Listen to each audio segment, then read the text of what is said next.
Warta Lisan 29 Maret 2020. Keputusan Majelis Jemaat GKI Jalan Maulana Yusuf 20 Bandung.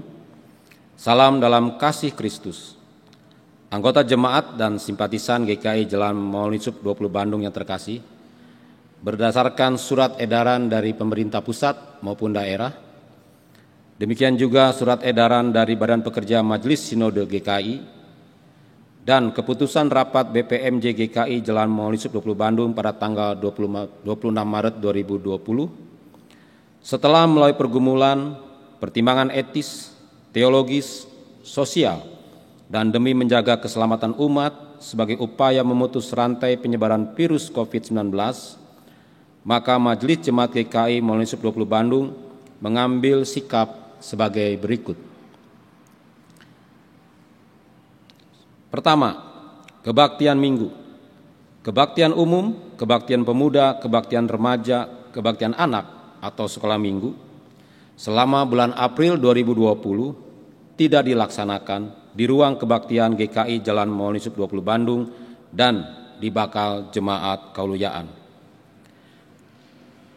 Kebaktian dialihkan secara daring atau digital berupa streaming dan rekaman video melalui YouTube channel yang disiapkan oleh Majelis GKI Jalan Maulana Yusuf 20 Bandung di https www.youtube.com user GKI Maulana Yusuf. Untuk ibadah kategorial, yaitu anak, remaja, dan pemuda, jemaat dapat mengakses di https di slisip.com/kebaktian GKI. Lalu bagi anggota jemaat dan simpatisan yang tidak dapat mengakses secara digital, Majelis Jemaat juga menyediakan liturgi dan ringkasan khotbah dalam bentuk hard copy yang dapat diambil di kantor sekretariat gereja di Jalan Maulana Yusuf 20 Bandung atau soft copy yang dapat diminta melalui nomor WA sekretariat gereja di 0857 21 34 888. Anggota jemaat dan simpatisan dapat memilih akan beribadah dengan menggunakan metode yang mana. Kedua, kegiatan non-kebaktian lainnya. Semua kegiatan rutin non-kebaktian yang ada di lingkungan GKI Maulana Yusuf sampai bulan April ditiadakan. Untuk kebaktian peneguhan dan pemberkatan pernikahan sesuai jadwal dan kebaktian kedukaan tetap dilaksanakan dengan menggunakan protokol kebaktian yang sudah ditetapkan oleh Badan Pekerja Majelis Sinode Wilayah Jawa Barat. Untuk jam operasional kantor sekretariat gereja, dari Senin hingga Sabtu akan dimulai pukul 8 hingga pukul 13, yaitu bertujuan untuk meminimalisir pertemuan atau kontak fisik. Yang berikutnya mengenai persembahan.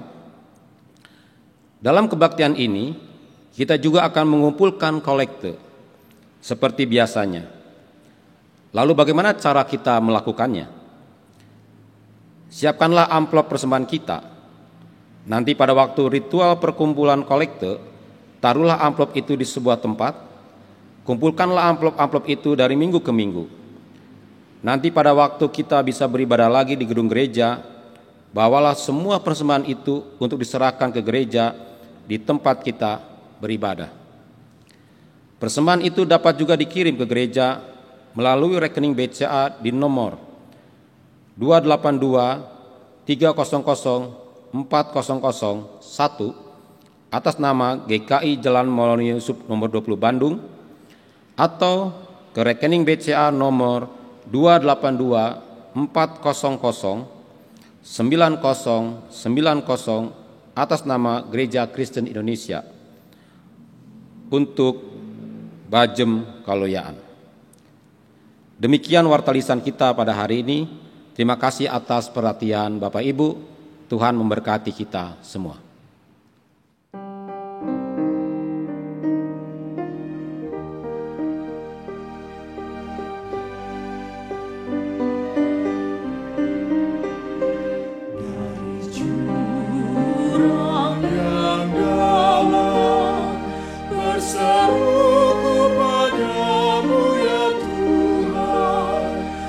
berseruku padamu dari jurang yang dalam.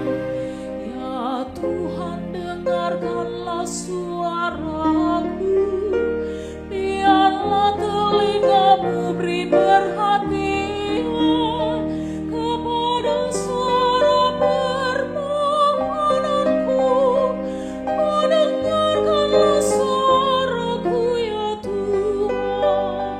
Jika kau terus mengingat kesalahan, Tuhan, siapakah yang dapat bertahan? Tapi padamulah pengampunan, supaya engkau ditakuti orang. Dari jurang yang dalam berseruku padamu, ya Tuhan, berseruku padamu dari jurang yang dalam. Jiwaku menanti-nantikan Tuhan, dan aku pun mengharapkan firman-Nya lebih daripada pengawal yang mengharapkan datangnya pagi. Berharaplah pada Tuhan, hai Israel, sebab padanya ada kasih setia. Banyaknya lakukan pembebasan, Dia yang kan bebaskan kita dari dosa. Dari jurang yang dalam berseruku padamu, ya Tuhan, berseruku padamu dari jurang yang dalam.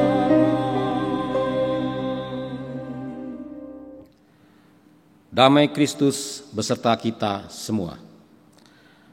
Hari ini adalah kali kedua kita beribadah minggu tidak di gereja, tetapi bersama-sama sebagai keluarga di rumah. Dalam situasi seperti ini, kita tetap bersyukur karena Allah tetap setia melindungi dan menuntun kita seperti yang tertulis dalam Mazmur 121 ayat 7 dan ke-8. Tuhan akan menjaga engkau terhadap segala kecelakaan. Ia akan menjaga nyawamu. Tuhan akan menjaga keluar masukmu dari sekarang sampai selama-lamanya. Maka kita mensyukuri tuntunan Allah, Sang sumber pengharapan.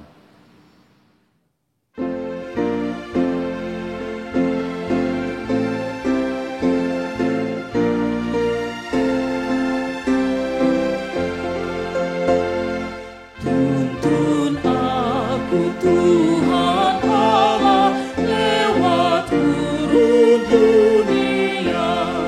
Kau perkasa dan setia, bimbing aku yang lemah. Roti sorga,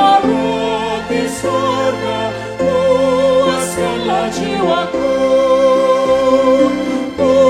Puaskanlah jiwaku.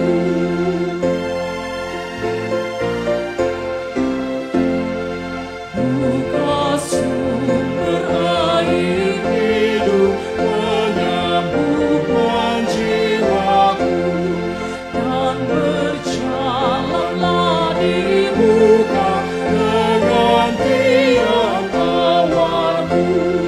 Juru selamat, kau perisai hidupku, kau perisai hidupku. Pertolongan kita adalah dalam nama Tuhan yang menjadikan langit dan bumi. Amin, amin, amin.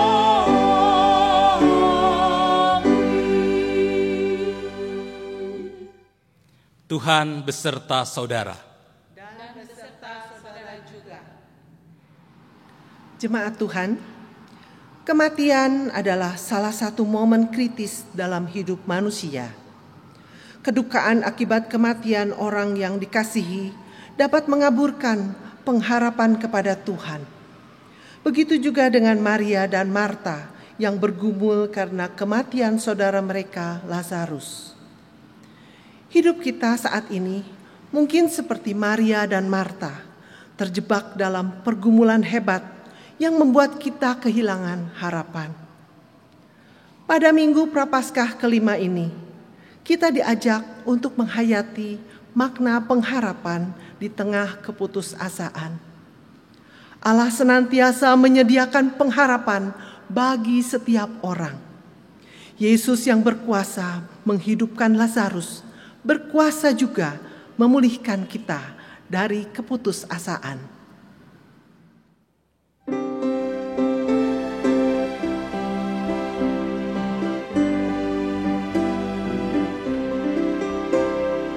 Harap akan Tuhan, hai jiwaku, Dia perlindungan dalam susahmu.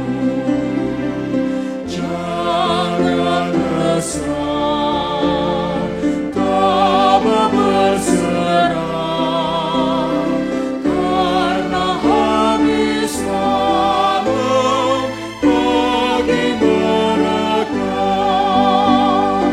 dalam derita dan kemelut. Tuhan yang setia menolongmu.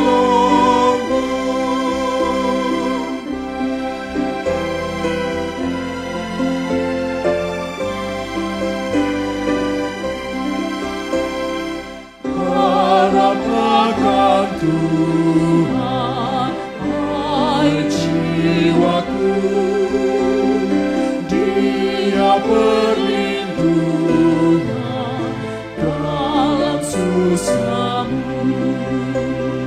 Jalau sendu, hatimu remuk, Tuhan mengatasi tiap kemelut.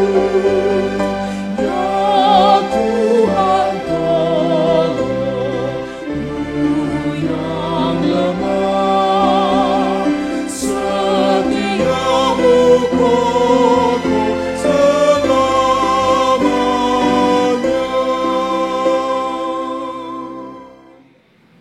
Jemaat Tuhan, marilah kita mengakui dosa-dosa kita. Ya Tuhan, pergumulan kerap membuat kami tawar hati. Kami merasa Tuhan menjauh dan tidak mendengarkan doa-doa kami. Kami biarkan hati dikuasai luka, duka, dan amarah. Kami pun jatuh dalam dosa yang membuat kami semakin sulit melihat pengharapan dalam kesesakan. Makin berat pergumulan kami, semakin kami mengandalkan kekuatan sendiri. Tuhan, ampunilah kami. Sadarkan dan ingatkan kami akan kesetiaan Tuhan yang tidak pernah meninggalkan kami sendiri. Mampukan kami untuk tetap setia dan belajar melibatkan Tuhan dalam dinamika kehidupan kami. Sebab kami tahu, kami tidak dapat menemukan pengharapan yang paling sempurna selain di dalam Kristus, Tuhan yang berkuasa atas kehidupan dan kematian. Kepadamu kami mohon, ampuni dan kuatkanlah kami. Amin.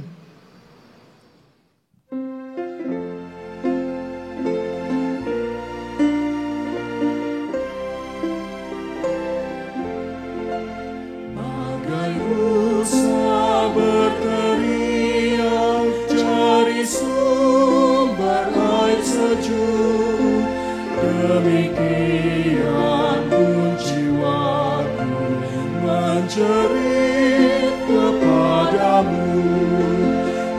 akan Allah abadi, hausmu tiada terperi. Bilakah tiba waktuku melihatmu ya Allahku.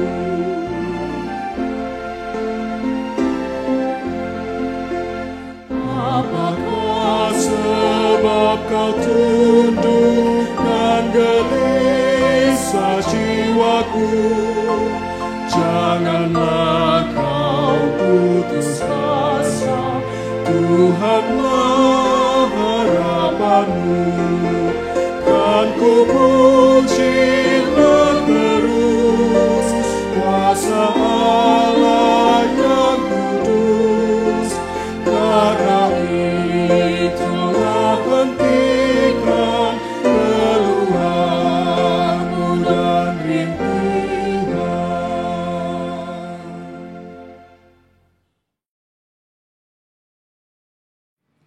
Jemaat Tuhan, dengarlah berita anugerah bagi setiap kita yang telah mengakui dosanya dengan sungguh-sungguh di hadapan Tuhan. Dengarkanlah firman Tuhan dari Efesus 4 ayat 31 dan 32. Segala kepahitan, kegeraman, kemarahan, pertikaian, dan fitnah hendaklah dibuang dari antara kamu. Demikian pula segala kejahatan.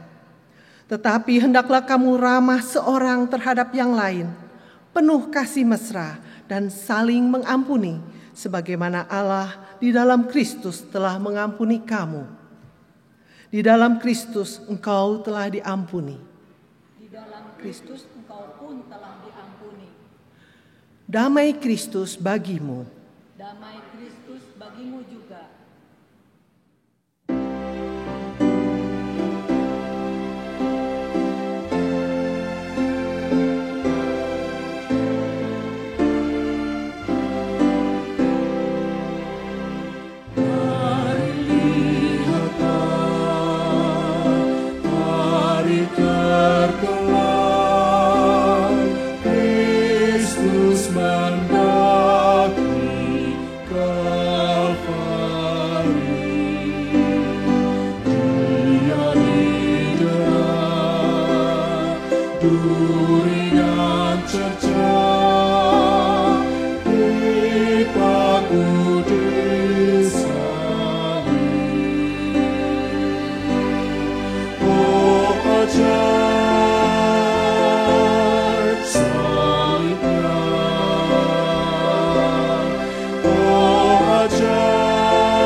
Saudara, marilah kita berdoa sebelum kita bersama-sama mendengarkan firman Tuhan.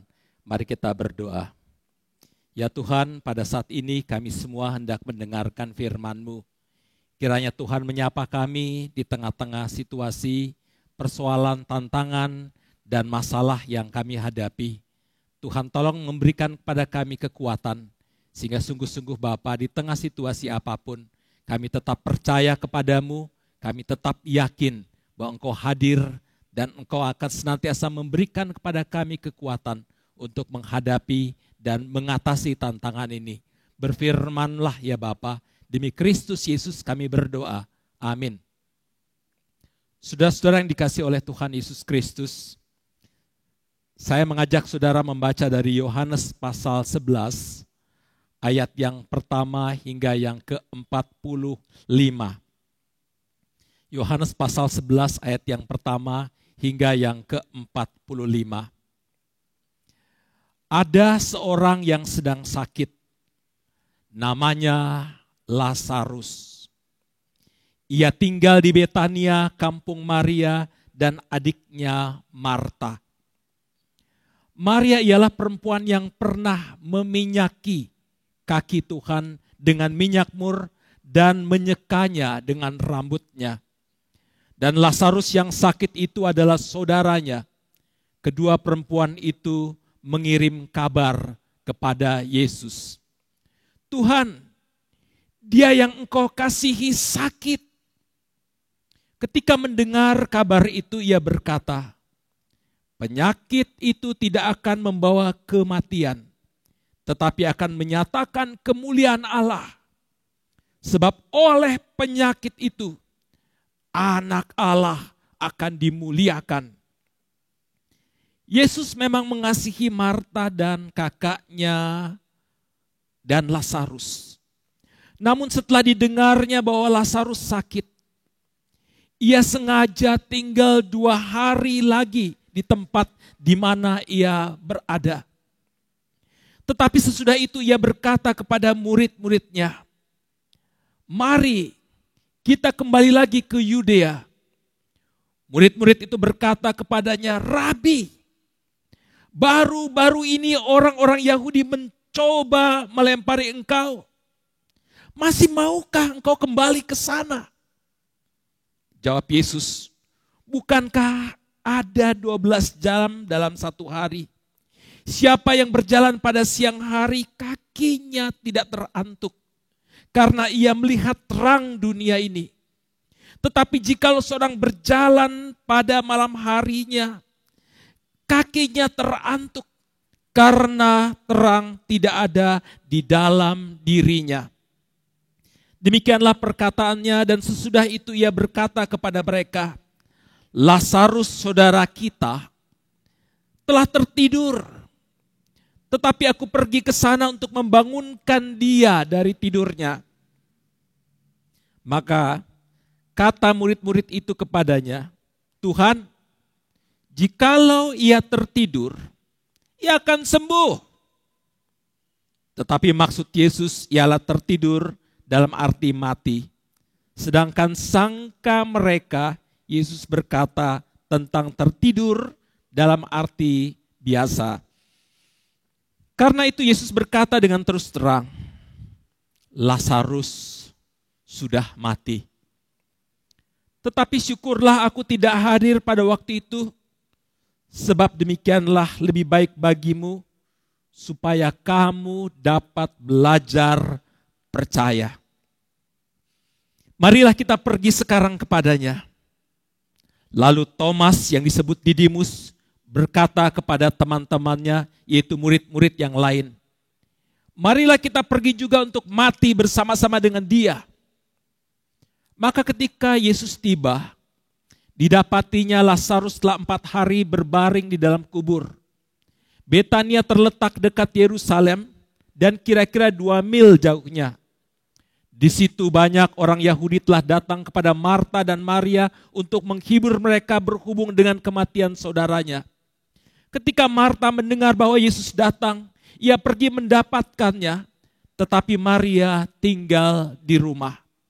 Maka kata Marta kepada Yesus, Tuhan, sekiranya engkau ada di sini, saudaraku pasti tidak mati.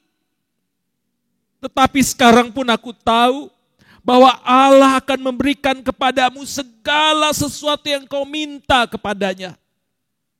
Kata Yesus kepada Marta, saudaramu akan bangkit. Kata Marta kepadanya, aku tahu bahwa ia akan bangkit pada waktu orang-orang bangkit pada akhir zaman. Jawab Yesus, akulah kebangkitan dan hidup. Barang siapa percaya kepadaku, ia akan hidup walaupun ia sudah mati. Dan setiap orang yang hidup dan percaya kepadaku tidak akan mati selama-lamanya. Percayakah engkau akan hal ini? Jawab Marta, ya Tuhan, aku percaya bahwa engkaulah Mesias anak Allah, dia yang akan datang ke dalam dunia. Dan sesudah berkata demikian, ia pergi memanggil saudaranya Maria dan berbisik kepadanya, Guru ada di sana dan ia memanggil engkau. Mendengar itu Maria segera bangkit, lalu pergi mendapatkan Yesus. Tetapi waktu itu Yesus belum sampai ke dalam kampung itu, ia masih berada di tempat Marta menjumpai dia. Ketika orang-orang Yahudi yang bersama-sama dengan Maria di rumah itu untuk menghiburnya, melihat bahwa Maria segera bangkit dan pergi keluar, mereka mengikutinya karena mereka menyangka bahwa ia pergi ke kubur untuk meratap di situ.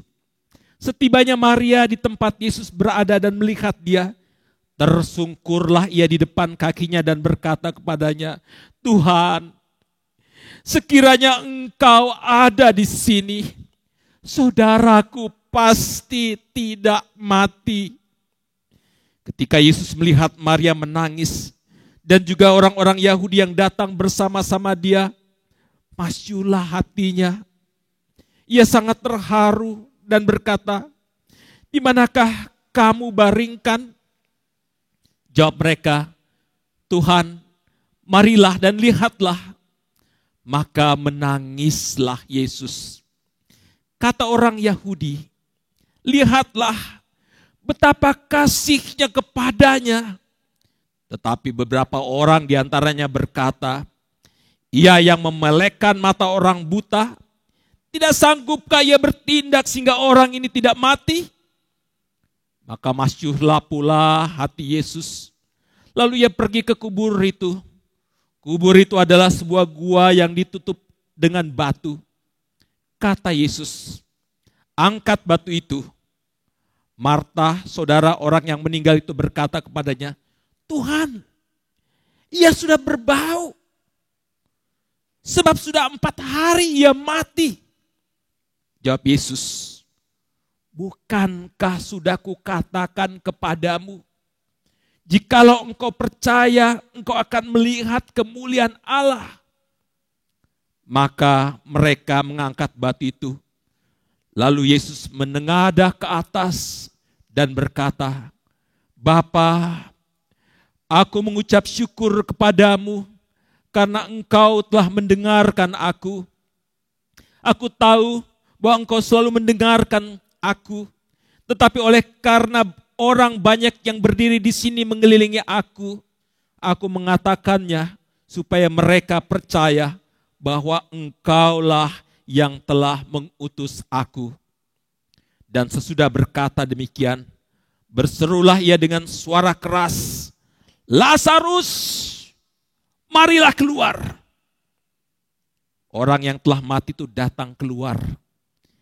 Kaki dan tangannya masih terikat dengan kain kapan dan mukanya tertutup dengan kain peluh. Kata Yesus kepada mereka, bukakanlah kain-kain itu dan biarlah ia pergi. Banyak orang di antara orang-orang Yahudi yang datang melawat Maria dan yang menyaksikannya sendiri apa yang telah terjadi dibuat Yesus dan menjadi percaya kepadanya. Saudara-saudara, demikianlah Injil Yesus Kristus. Berbahagialah mereka yang mendengar firman Allah dan yang memeliharanya. Hosana.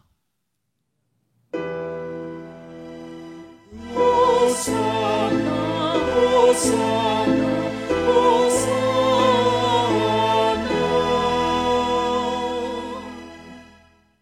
Saudara-saudara yang dikasihi oleh Tuhan Yesus Kristus, tema kita pada pagi hari ini adalah memaknai pengharapan. Saya akan memulainya dengan sebuah cerita. Konon, di sebuah laboratorium pernah dilakukan penelitian terhadap 2 ekor tikus. Pada percobaan yang pertama, saudara-saudara, seekor tikus dimasukkan dalam sebuah wadah yang berisi air dalam kondisi dan posisi yang gelap gulita. Apa yang terjadi, saudara? Tikus itu mencoba berenang sekuat tenaga. Tetapi hanya dalam waktu 3 menit saja, ia sudah tenggelam dan mati. Pada percobaan yang kedua, saudara, tikus yang lain dimasukkan dalam wadah yang sama, tetapi kali ini diberikan sedikit sinar. Hasilnya, tikus bergerak dan mencoba berenang selama 36 jam. Sebelum akhirnya ia juga tenggelam dan mati. Apa kesimpulan dari penelitian ini, saudara? Kesimpulannya adalah karena adanya sinar, tikus itu merasa mempunyai pengharapan. Dan karena ada pengharapan, ia lebih bersemangat. Dan semangatnya itu memberikan kepadanya tenaga yang luar biasa hingga 700 kali lipat. Daya juang dan kekuatannya menjadi bangkit. Nah, saudara, bila pengharapan sangat besar pada seekor tikus, maka pengharapan pasti mempunyai pengaruh yang sangat besar bagi manusia. Bagi saudara, dan tentu saja bagi saya. Memang pada saat ini, saudara-saudara, kita sedang berada dalam situasi yang sangat memprihatinkan. Virus Corona 19 ini telah menyebar ke berbagai penjuru dunia, telah menghantam dan telah menular kepada begitu banyak orang. Ia telah merenggut banyak jiwa-jiwa. Dan ia bahkan telah merenggut saudara-saudara kita, orang-orang yang dekat dengan kita, tetangga kita, ayah kita, ibu kita, anak kita, dan sebagainya. Ia juga telah menciptakan krisis sosial ekonomi di tengah-tengah dunia ini. Oleh karena itu, saudara-saudara, kita harus hati-hati. Jangan menganggap remeh terhadap efek dari penyebaran virus Corona 19 ini. Jangan lagi melakukan ibadah, syukuran, arisan, reuni, rapat, deklarasi apapun. Karena saudara-saudara, ketidakwaspadaan kita dengan menganggap remeh virus ini akan membahayakan bukan saja diri kita sendiri, tetapi dia juga membahayakan keluarga kita, umat yang lain, dan bahkan seluruh masyarakat. Dan Anda tahu bahwa virus anarkis ini menghantam siapapun. Ada pejabat yang terkena, dia bisa kena juga pada rektor Universitas Harvard. Dia bisa menghantam Pangeran Charles dari Inggris. Dia bisa menghantam masyarakat dan rakyat biasa. Bahkan dia juga bisa menghantam para pendeta dan rohaniawan siapapun. Anda mesti tahu, saudara-saudara, bahwa pada saat terjadi virus atau penyakit pes melanda Eropa pada abad pertengahan, yaitu abad ke-16, kekurang waspadaan menyebabkan orang tidak peduli terhadap penyebaran penyakit pes. Mereka menganggap remeh, merasa bahwa itu semua bisa diatasi. Apa akibatnya? Akibatnya 1/3 masyarakat Eropa terpapar dan mati oleh karena penyakit pes. Dan termasuk di antara 1/3 masyarakat Eropa itu adalah setengah dari para rohaniawan yang ada pada masa itu. Mereka binasa. Saudara-saudara, jangan menganggap remeh virus corona ini. Tetapi sebaliknya kita jangan dikuasai ketakutan. Jangan dikuasai kepanikan yang membuat kita kehilangan pengharapan. Karena kehilangan pengharapan itu akan menyebabkan kita menjadi lemah. Kita menjadi merasa tidak berdaya, kita merasa putus asa, kita merasa frustrasi. Dan kita bisa mati bukan oleh karena virus corona, tetapi oleh karena penyakit jantung. Ketakutan, kecemasan yang justru menghantui kita. Saudara-saudara,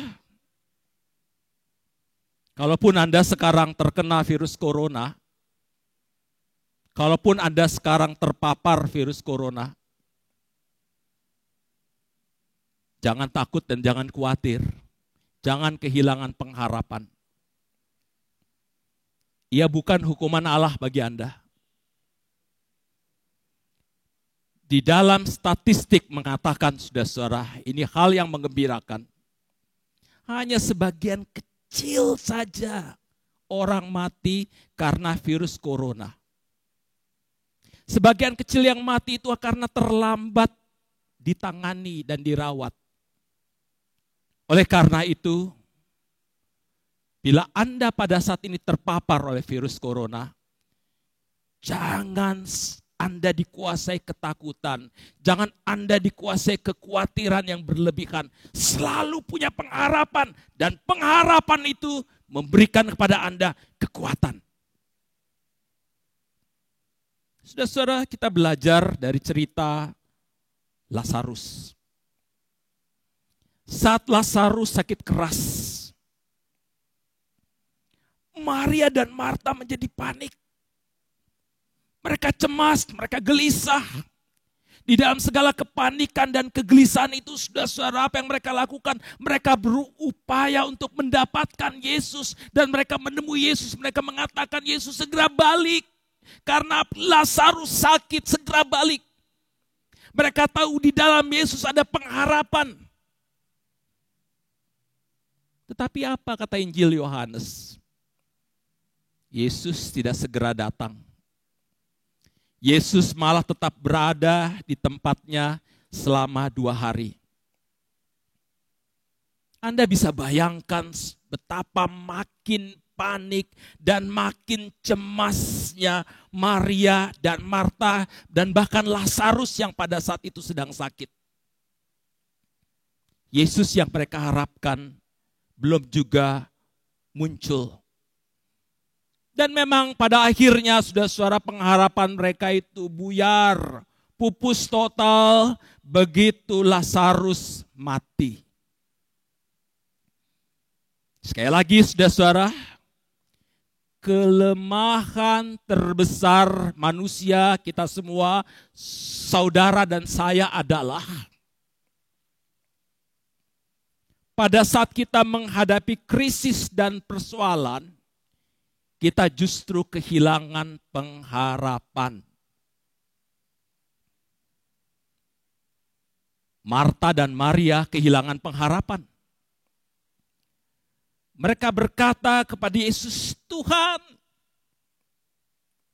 Sekiranya Engkau ada di sini, saudaraku pasti tidak akan mati. Respon Maria dan Marta adalah keputusasaan dan frustrasi. Mereka lupa bahwa Yesus sudah hadir. Allah hadir di tengah persoalanmu. Allah hadir di tengah-tengah ketakutanmu. Allah hadir di tengah-tengah kecemasanmu. Allah hadir di tengah-tengah frustrasimu. Allah hadir di tengah-tengah kebingungan dan kepanikanmu yang luar biasa. Allah tidak tinggal diam. Allah yang saudara dan saya percaya itu bukan God Otiosis, yang Allah yang tidak peduli sama sekali, yang masa bodoh. Tetapi Allah yang hadir, yang tahu persoalanmu, yang tahu masalahmu, yang ikut merasakan ketakutanmu, kecemasanmu, kepanikanmu. Oleh sebab itu firman Tuhan katakan, Yesus menangis. Kenapa dia menangis? Karena dia merasakan ketakutanmu. Dia merasakan kegelisahanmu. Dia merasakan penderitaanmu. Dia tahu engkau panik.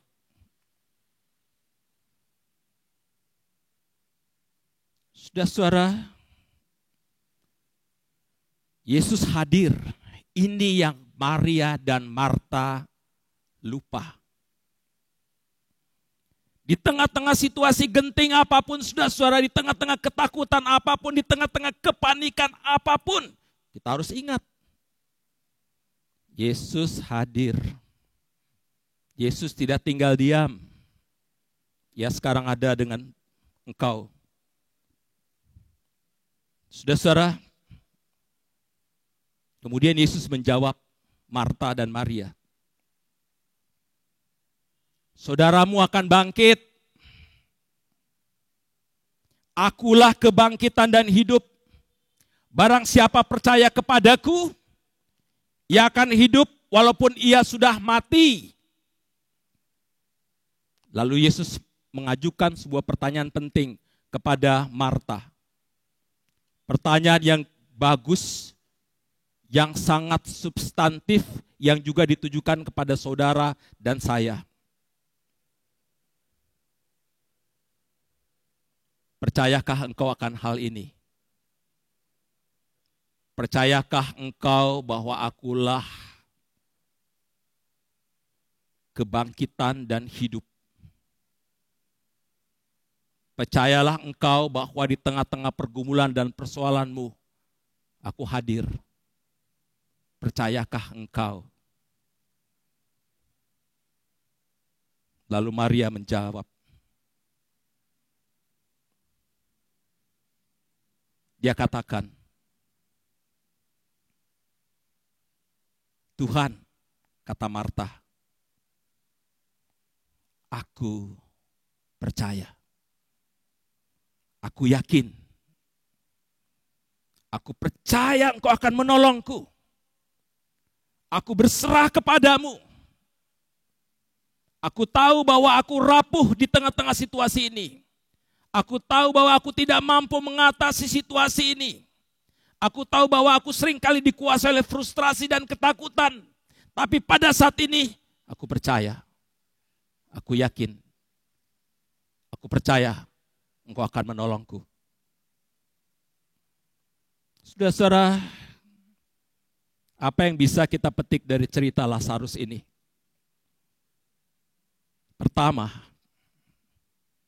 jangan merespon persoalan, tantangan, dan masalah apapun, termasuk pandemi Corona 19 ini, dalam keadaan frustrasi, ketakutan, kepanikan, dan kecemasan yang berlebihan. Respon seperti ini akan melemahkan Anda sendiri, akan menghancurkan Anda sendiri. Sebaliknya, saudara-saudara, kita harus percaya. Aku percaya, kata Marta, Percaya artinya kita betul-betul punya pengharapan kepada Tuhan Yesus Kristus. Kita percaya bahwa Ia akan menolong kita. Kita percaya bahwa Ia tahu segala persoalan kita, kecemasan kita, dan Dia tidak akan tinggal diam. Dia akan menolong kita melewati dan mengatasi persoalan ini. Hal yang kedua, saudara-saudara, di tengah-tengah banyak orang yang kehilangan pengharapan oleh karena pandemi virus Corona 19 ini. Mari kita nyalakan api pengharapan. Kita bangun solidaritas. Kita bangun persaudaraan dengan siapapun. Apapun agamanya, apapun gerejanya, apapun etniknya, apapun status sosialnya. Pandemi virus 19 ini, saudara, telah menciptakan krisis sosial ekonomi. Begitu banyak orang yang terpuruk secara ekonomi. Dan pada saat-saat seperti ini, saudara-saudara, dibutuhkan solidaritas yang kuat, dibutuhkan persaudaraan yang kuat, dan kita harus saling tolong-menolong.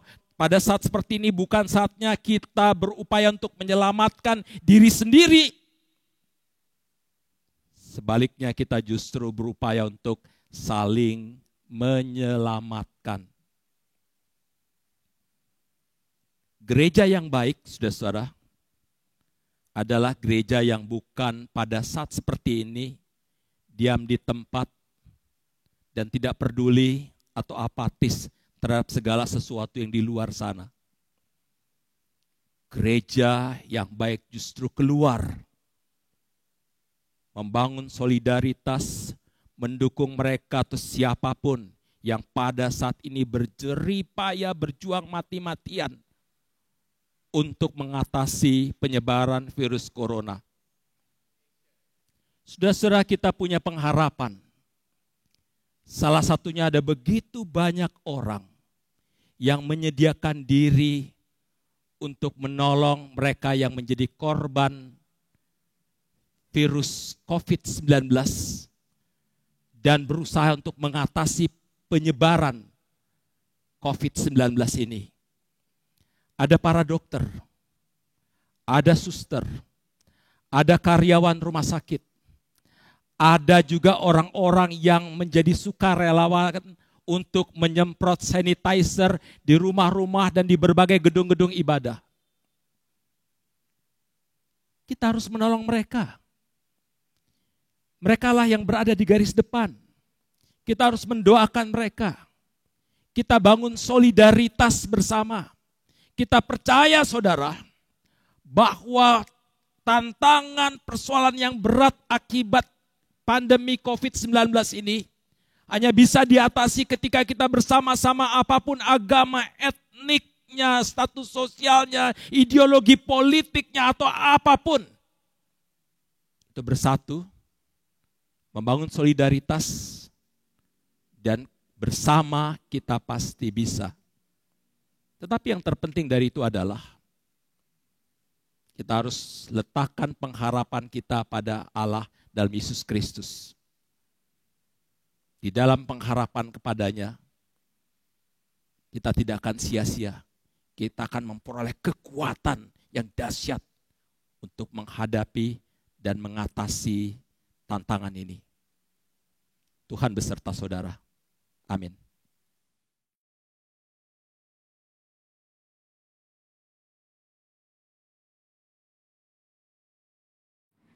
Jemaat terkasih, marilah kita bersama-sama dengan umat Allah di masa lalu, di masa kini dan masa depan, mengingat janji baptisan kita dengan mengikrarkan pengakuan iman rasuli.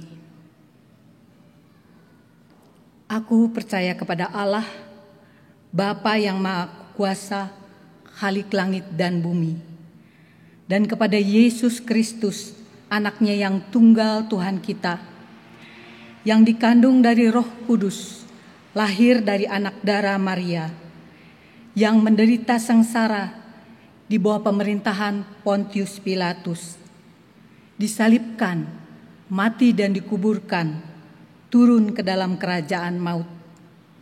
Pada hari ketiga, bangkit pula dari antara orang mati, naik ke surga, duduk di sebelah kanan Allah, Bapa yang Maha Kuasa. Dan dari sana ia akan datang untuk menghakimi orang yang hidup dan yang mati. Aku percaya kepada Roh Kudus, gereja yang kudus dan persekutuan orang kudus, pengampunan dosa, kebangkitan orang mati, dan hidup yang kekal. Amin. Saudara-saudara, marilah kita menaikkan doa syafaat. Mari kita berdoa.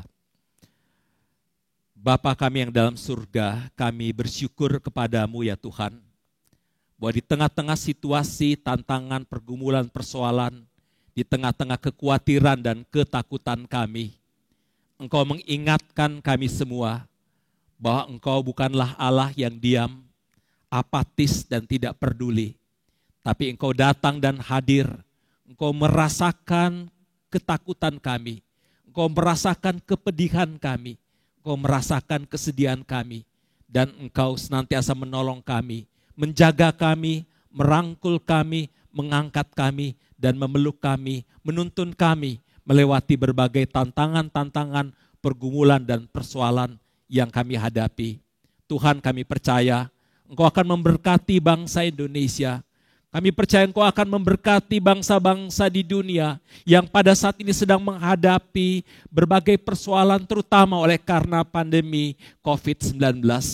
Tuhan, kami berdoa untuk para dokter, suster, para karyawan, atau siapapun yang sekarang ini sedang berada di garis depan dalam rangka untuk mengatasi pandemi COVID-19. Tuhan berkati mereka, Tuhan tolong mereka, Tuhan berikan kepada mereka kesehatan, Tuhan berikan kepada mereka kekuatan, Tuhan jauhkan mereka dari segala macam mara bahaya apapun ya Bapa, dan Tuhan berikan kepada mereka sukacita sehingga mereka dapat melayani dengan sebaik mungkin.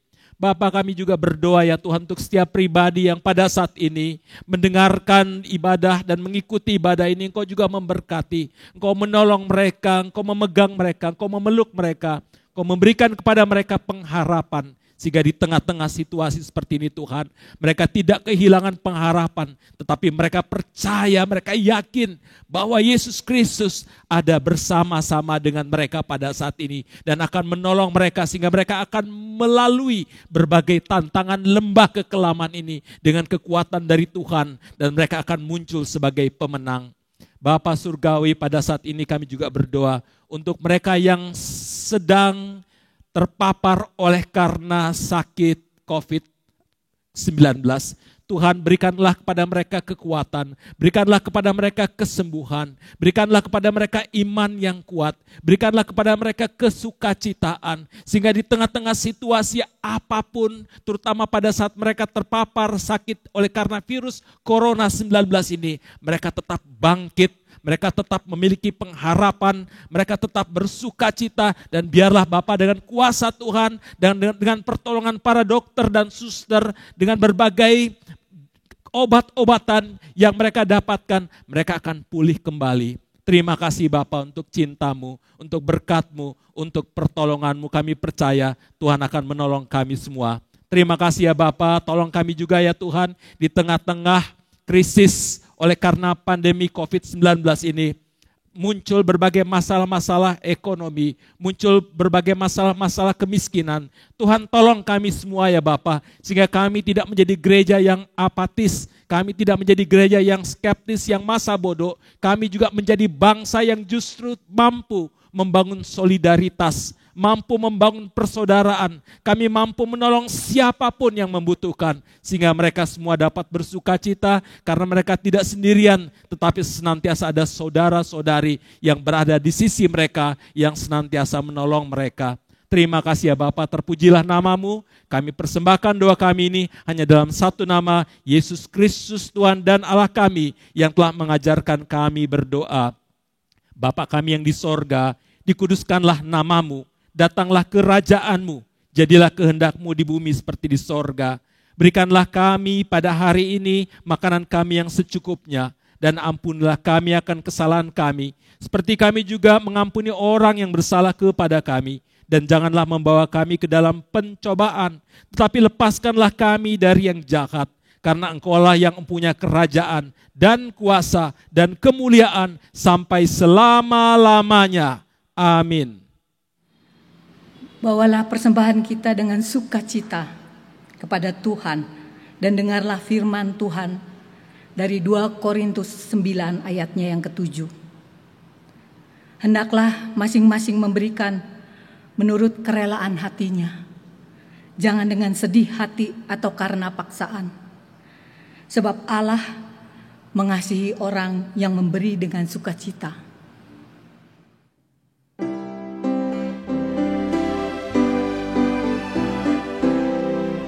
Mari bersyukur semua atas kebajikan Tuhan, kasih perjanjiannya sungguh nyata selamanya.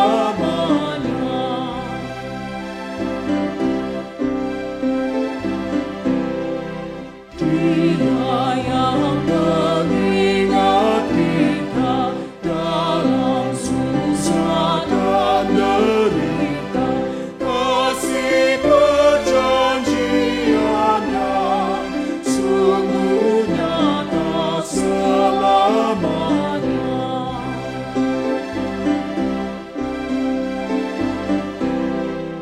Mari bersyukur semua atas kebajikan Tuhan, kasih perjanjiannya sungguh nyata selamanya.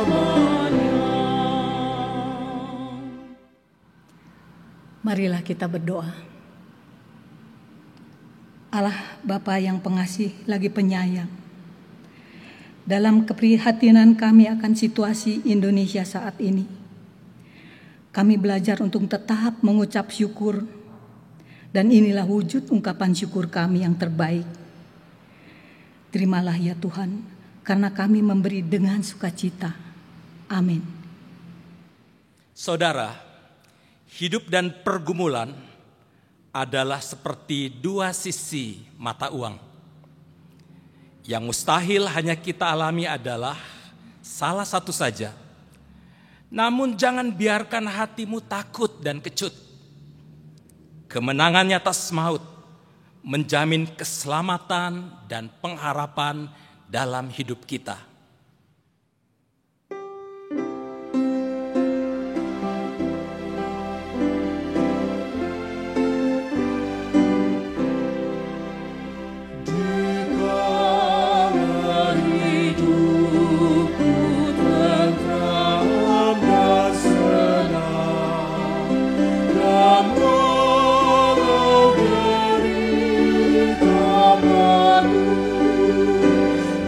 Engkau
Selamatlah, selamatlah jiwaku.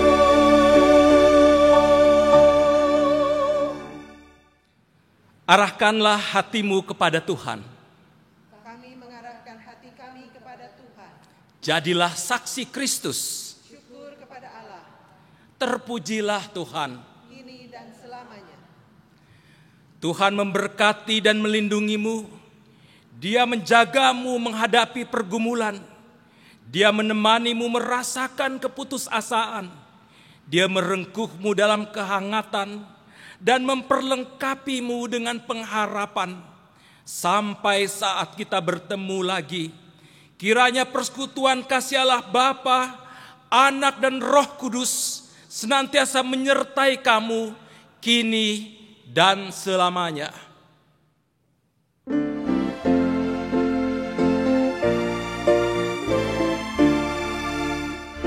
Hosana, Hosana, Hosana, Hosana, Hosana, Hosana, amin.